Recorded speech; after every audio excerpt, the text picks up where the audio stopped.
these people that don't have emotion regulation skills, they're very sensitive. They're very sensitive to small stimuli. And Dr. Linehan, who developed dialectical behavior therapy back in 1993, describes it as people with no skin. You know, we have skin, so if we hit, it doesn't really hurt. But if you have no skin and you go like this, ow, oh, very, very sensitive. So that's a different way of thinking about it, isn't it? Thinking about someone that's sensitive versus crazy or bad. So no skin.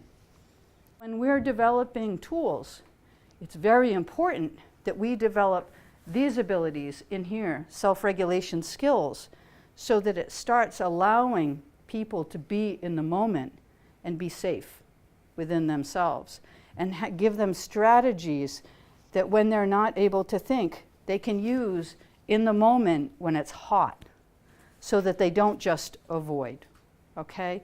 Or that they don't just have conflict, and that's where we end up having that struggle.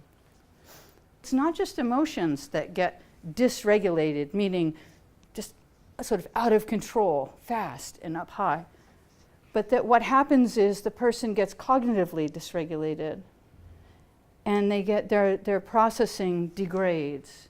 And so that became very clear, because when my clients, you hear them say, well, sometimes they're doing fine and they're doing so well, but this other thing happened and it all went terribly wrong, and they weren't able to process.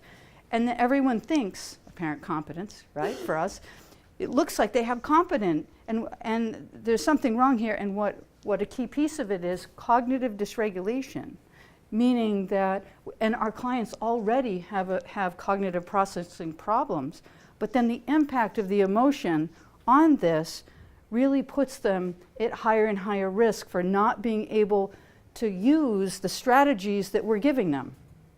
And so what I began to understand over time was it was very important to have strategies that they can use when they're cognitively dysregulated.